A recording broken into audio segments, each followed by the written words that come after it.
ರಾಜ್ಯ ಸರ್ಕಾರವು ವಿವಿಧ ಹುದ್ದೆಗಳ ನೇಮಕಾತಿಯಲ್ಲಿ ಒಳ ಮೀಸಲಾತಿಯನ್ನು ಕಡ್ಡಾಯವಾಗಿ ಜಾರಿಗೆ ತರಬೇಕು ಎಂದು ಆಗ್ರಹಿಸಿ ಫೆಬ್ರವರಿ 9 ಸೋಮವಾರ ಹೊಸದುರ್ಗ ತಾಲೂಕು ಕಚೇರಿ ಸಮೀಪದ ಅಂಬೇಡ್ಕರ್ ವೃತ್ತದಲ್ಲಿ ಧರಣಿ ಸತ್ಯಾಗ್ರಹ ನಡೆಸಲಾಗುತ್ತದೆ ಎಂದು ಮಾದಿಗ ಸಮಾಜದ ಮುಖಂಡ ಹೆಗ್ಗೇರಿ ಶಂಕರಪ್ಪ ತಿಳಿಸಿದ್ದಾರೆ.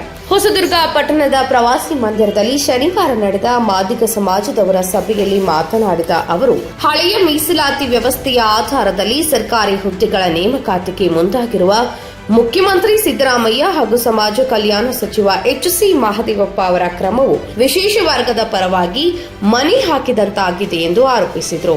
ರಾಜ್ಯ ಸರ್ಕಾರವು ವಿವಿಧ ಇಲಾಖೆಗಳಲ್ಲಿನ 56,000 ಹುದ್ದೆಗಳ ನೇಮಕಾತಿ ಮಾಡುವ ಸಂದರ್ಭದಲ್ಲಿ ಒಳ ಮೀಸಲಾತಿಯನ್ನ ಅನ್ವಯಿಸಲೇಬೇಕು ಎಂದು ಅವರು ಒತ್ತಾಯಿಸಿದರು. ಇದೇ ವೇಳೆ ಸರ್ಕಾರ ಒಂದು ಕಡೆ ಒಳ ಮೀಸಲಾತಿ ಜಾರಿಗೆ ಆದೇಶ ನೀಡಿದ್ರು, ಇನ್ನೊಂದು ಕಡೆ ತಾಂತ್ರಿಕ ಕಾರಣಗಳನ್ನು ಉಲ್ಲೇಖಿಸಿ ಅದನ್ನು ಜಾರಿಗೆ ತರದೆ ಅನ್ಯಾಯ ಮಾಡುತ್ತಿದೆ ಎಂದು ಅವರು ಟೀಕಿಸಿದರು.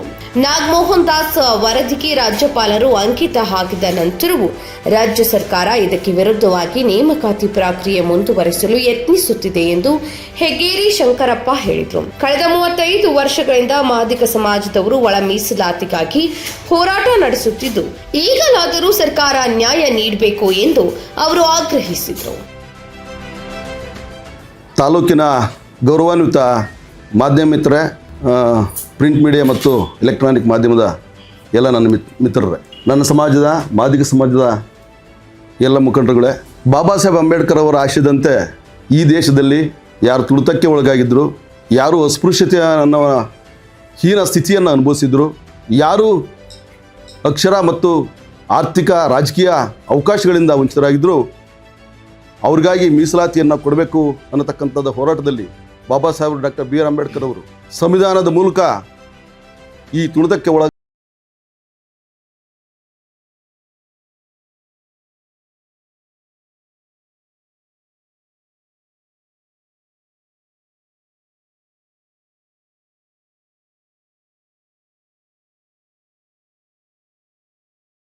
ಸಾಮಾಜಿಕ ಬಹಿಷ್ಕಾರಗಳಿಗೆ ಅಸಮಾನತೆಗೆ ಒಳಪಟ್ಟಂಥ ಸಮಾಜ, ವಿದ್ಯೆ ಮತ್ತು ರಾಜಕೀಯ ಅವಕಾಶಗಳು ಮತ್ತು ಸರ್ಕಾರಿ ನೌಕರಿನಲ್ಲಿ ಅತ್ಯಂತ ಕೆಳಸ್ತರದಲ್ಲಿರ್ತಕ್ಕಂಥ ಸಮಾಜ. ಆ ಕಾರಣಕ್ಕಾಗಿ ನಮಗೆ ಒಳ ಮೀಸಲಾತಿಯನ್ನು ಕಲ್ಪಿಸಿ ಅನ್ನೋ ಒಂದು ವಿಷಯದಲ್ಲಿ ಸರಿಸುಮಾರು 35 ವರ್ಷಗಳಿಂದಲೂ ಕೂಡ ದಲಿತ ಪರ ಹೋರಾಟಗಾರರು, ನಮ್ಮ ಮಾದಿಗ ಹೋರಾಟಗಾರರು, ಒಳ ಮೀಸಲಾತಿ ಹೋರಾಟಗಾರರು 35 ವರ್ಷಗಳಿಂದ ಹೋರಾಟವನ್ನು ಮಾಡ್ಕೊಂಡು ಬಂದಿದ್ದಾರೆ. 2025 ಆಗಸ್ಟ್ 1ನೇ ತಾರೀಕು ಸುಪ್ರೀಂ ಕೋರ್ಟು ಆಯಾ ರಾಜ್ಯ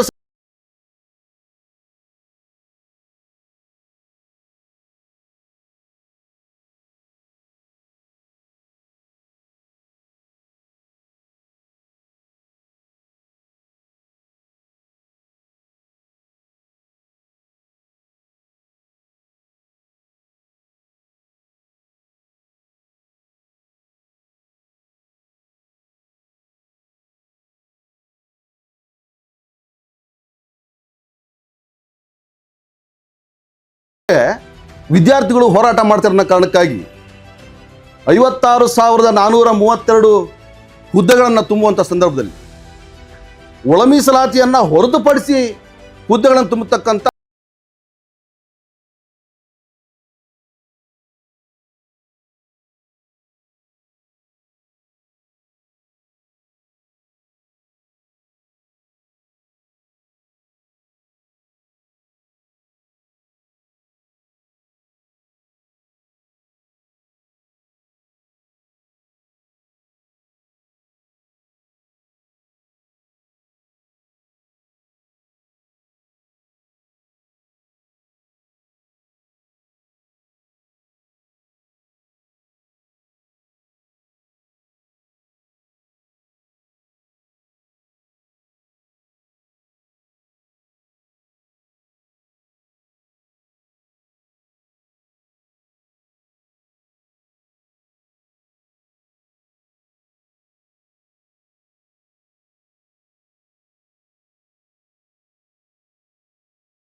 ಮತ್ತೆ ಮೂಗಿಗೆ ತುಪ್ಪವನ್ನು ಸವರಿ ಮತ್ತೆ ಈ ಮಾದಿಗ ಸಮಾಜಕ್ಕೆ ಅನ್ಯಾಯ ಮಾಡ್ತಕ್ಕಂಥ ಧೋರಣೆಯನ್ನು ಖಂಡಿಸಿ ನಾವು ಧರಣಿಯನ್ನು ಮಾಡ್ತೀವಿ.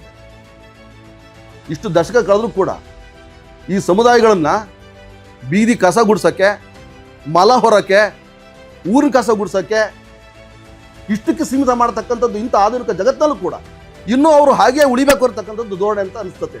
ಈ ಬೆಳವಣಿಗೆಗಳನ್ನು ನೋಡಿದ್ರೆ ಇವರು ಸಮಾಜದ ಮುಖ್ಯವಾಹಿನಿಗೆ ಬರಬಾರ್ದ, ಇವರು ಉದ್ಯೋಗನ ಹೊಂದಬಾರ್ದ, ಸಮಾಜದಲ್ಲಿ ತಮ್ಮದೇ ಆದಂಥ ಸ್ಥಾನಗಳನ್ನು ಅವರು ಅಲಂಕರಿಸಬಾರ್ದ, ಇವರು ಮನುಷ್ಯರಲ್ವಾ ಅನ್ನತಕ್ಕಂಥ ವಿಚಾರಗಳನ್ನು ನಾವು ಮುಂದಿಟ್ಟುಕೊಂಡು ಸರ್ಕಾರದ ವಿರುದ್ಧ ನಾವು ಸೋಮವಾರ ಬೆಳಿಗ್ಗೆ ಧರಣಿ ಸತ್ಯಾಗ್ರಹವನ್ನು ಮಾಡ್ತಿದ್ದೇವೆ. ಆ ಕಾರಣಕ್ಕಾಗಿ ತಮ್ಮನ್ನೆಲ್ಲ ಕರೆದಿದ್ದೇವೆ. ನನ್ನ ಈ ತಾಲೂಕಿನ ಹೊಸದುರ್ಗ ತಾಲೂಕಿನ ಎಲ್ಲ ಹಳ್ಳಿಗಳ ನಮ್ಮ ಯುವ ಮಿತ್ರರು, ಉದ್ಯೋಗಾಕಾಂಕ್ಷಿಗಳು ಮತ್ತು ನಮ್ಮ ಮಹಿಳಾ ಸದಸ್ಯರು ಎಲ್ಲರೂ ಕೂಡ ಇದಕ್ಕೆ ಭಾಗವಹಿಸಿ ಈ ಧರಣಿನ ಯಶಸ್ವಿ ಮಾಡಬೇಕು. ಸರ್ಕಾರದ ಗಮನಕ್ಕೆ, ಅವರ ಮನಸ್ಸಿಗೆ, ಎದೆಗೆ ಮುಟ್ಟಬೇಕು ಅನ್ನತಕ್ಕಂಥದ್ದು ನಮ್ಮ ಆಶಯ. ಹಾಗಾಗಿ ನಾವು ಈ ಪತ್ರಿಕಾ ಮಾಧ್ಯಮವನ್ನು ಕರೆದಿದ್ದೇವೆ. ತಾವೆಲ್ಲರೂ ಬಂದಿದ್ದೀರಿ, ನಿಮಗೆಲ್ಲ ಧನ್ಯವಾದಗಳು ಹೇಳ್ತಾ, ಹಾಗೆಯೇ 9ನೇ ತಾರೀಕು ಕೂಡ 9ನೇ ತಾರೀಕು 10 ಗಂಟೆಗೆ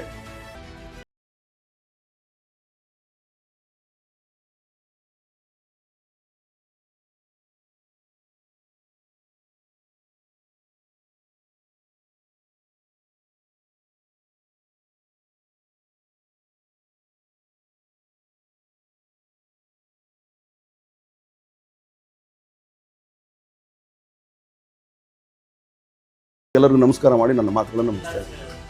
ಒಳ ಮೀಸಲಾತಿ ಸುಮಾರು 35 ವರ್ಷದಿಂದಲೂ ಸಹ ನಮ್ಮ ಸಮುದಾಯ ಇವತ್ತು ಹೋರಾಟ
ಇವತ್ತೇನು 56,000 ಉದ್ಯೋಗವನ್ನ ಸೃಷ್ಟಿ ಮಾಡ್ತಾ ಇದೀವಿ.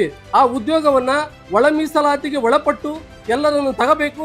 ಇವತ್ತು ಈ ಸಮಾಜಕ್ಕೆ ಅನ್ಯಾಯವಾಗದ ರೀತಿಯಲ್ಲಿ ಸನ್ಮಾನ್ಯ ಸಿದ್ದರಾಮಯ್ಯನವರ ಸರ್ಕಾರ ಇವತ್ತು ನಮಗೆ ನ್ಯಾಯವನ್ನು ಒದಗಿಸಿಕೊಡ್ಬೇಕು. ಈ ನಿಟ್ಟಿನಲ್ಲಿ ನಮ್ಮ ಹೊಸದುರ್ಗ ತಾಲೂಕಿನ ಮಾದಿಗ ಸಮುದಾಯ 9ನೇ ತಾರೀಕು ಇದೆಲ್ಲವನ್ನು ಸಹ ಸರ್ಕಾರಕ್ಕೆ ಮನದಟ್ಟು ಮಾಡಲಿಕ್ಕೆ ನಾವು ತಾಲೂಕು ಆಫೀಸ್ ಮುಂದೆ ಧರಣಿಯನ್ನು ಹಮ್ಮಿಕೊಂಡಿದ್ದೀವಿ. ಶ್ರೀರಾಮಪುರ ಒಂದು ಹೋಬಳಿ ಕೇಂದ್ರ ಸುಮಾರು 1,000 ಮಾದಿಗ ಜನಾಂಗದ ಮತದಾರರಲ್ಲಿ ಗೆದ್ದರೆ ಯಾರು ಗೊತ್ತಾ? ಅವರು ನಮ್ಮ ಸಹೋದರ ಸಮಾಜರ ಕೊರಂ ಸಮಾಜರು ಒಂದು 2-3 ಮನೆ ಅದು, ಅವರು ಅಲ್ಲಿ ಸದಸ್ಯರಾಗಿದ್ದಾರೆ. ಮತ್ತು ಸಾವಿರಾರು ಓಟ್ ಇರ್ತಕ್ಕಂಥ ಮಾದಿಗರು ಏನಾಗಬೇಕು?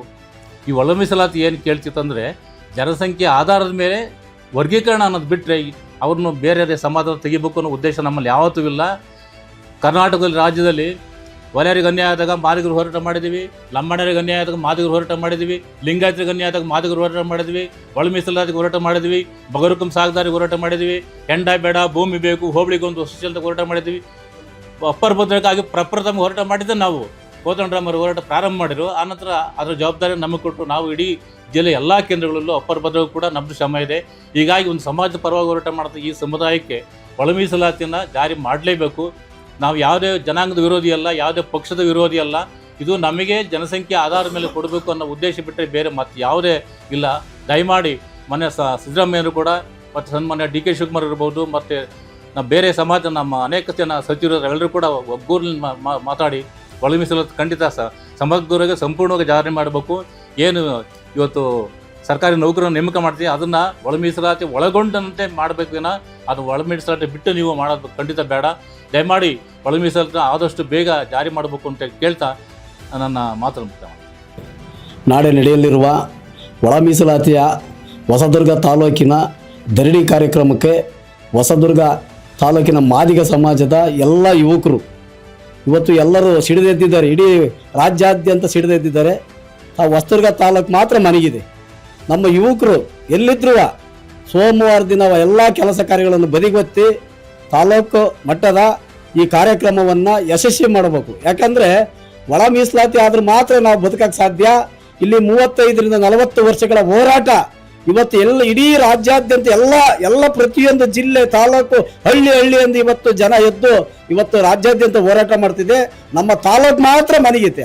ಆ ಮನೆಗಿರೋದನ್ನ ಸಿಡಿದೆದ್ದೇಳಕ್ಕೋಸ್ಕರವಾಗಿ ಇವತ್ತು ನಾವು ಇಡೀ ನಮ್ಮ ತಾಲೂಕಿನ ಎಲ್ಲ ಸಮಾಜದ ಲೀಡರ್ಸ್ಗಳೆಲ್ಲ ಇವತ್ತು ಐಬಿಲ್ ಮೀಟಿಂಗ್ ಕರೆದಿದ್ವಿ.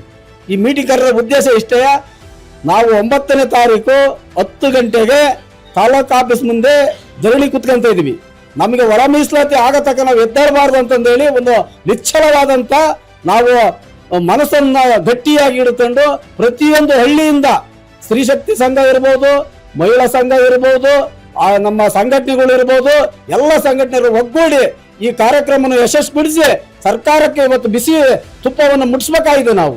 ಅದರಿಂದ ತಾವು ದಯಮಾಡಿ ನೀವೆಲ್ಲರೂ 11ನೇ ತಾರೀಕಿಗೆ ಯಾವುದೇ ಪಕ್ಷ ಭೇದ ಮರೆತು, ಇದು ಕಾಂಗ್ರೆಸ್ ಪಕ್ಷ, ಬಿಜೆಪಿ 9ನೇ ತಾರೀಕಿಗೆ ಕಾಂಗ್ರೆಸ್ ಪಕ್ಷ ಅಂತ ಇಲ್ಲ, ಬಿಜೆಪಿ ಪಕ್ಷ ಅಂತಿಲ್ಲ, JDS ಅಂತಿಲ್ಲ, ಪಕ್ಷೇತರ ಅಂತಿಲ್ಲ, ಯಾವ ಬಣನೂ ಇಲ್ಲ ಇದರಲ್ಲಿ.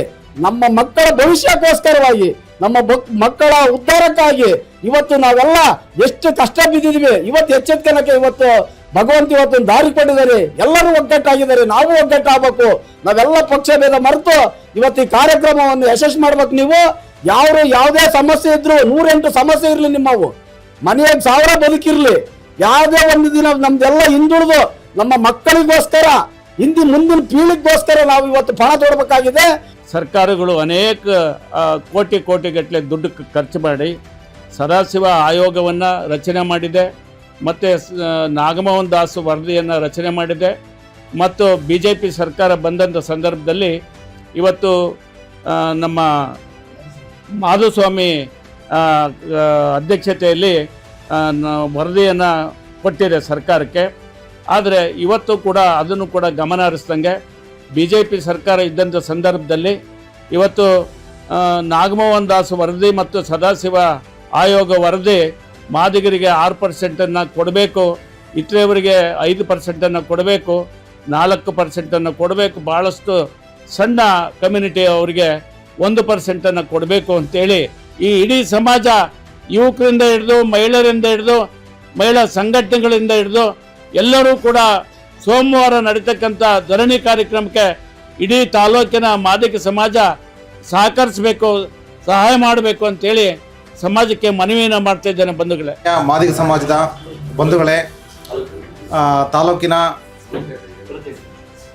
ಎಲ್ಲ ನನ್ನ ಹಿರಿಯ ಆತ್ಮೀಯ ಮಾದಿಗ ಸಮಾಜದ ಬಂಧುಗಳೆಲ್ಲರೂ 9ನೇ ತಾರೀಕು ನಡೀತಕ್ಕಂಥ ಒಳ ಮೀಸಲಾತಿ ವಿಚಾರವಾಗಿ ನಡೀತಕ್ಕಂಥ ಒಂದು ಧರಣಿಯಲ್ಲಿ ಎಲ್ಲ ಒಂದು ಸಮಾಜದವರು, ಬಂಧುಗಳು ಮತ್ತು ಮಹಿಳಾ ಸಮಾಜದವರು ಆದಷ್ಟು ಜಾಸ್ತಿ ಸಂಖ್ಯೆಯಲ್ಲಿ ಬಂದು ಸಮಾಜದಲ್ಲಿ ನಡೀತಕ್ಕಂಥ ಒಂದು ಈ ಒಳ ಮೀಸಲಾತಿ ಹೋರಾಟವನ್ನು ಯಶಸ್ವಿಗೊಳಿಸಬೇಕಾಗಿ ತಮ್ಮಲ್ಲಿ ಕೇಳಿಕೊಳ್ಳುತ್ತೇನೆ.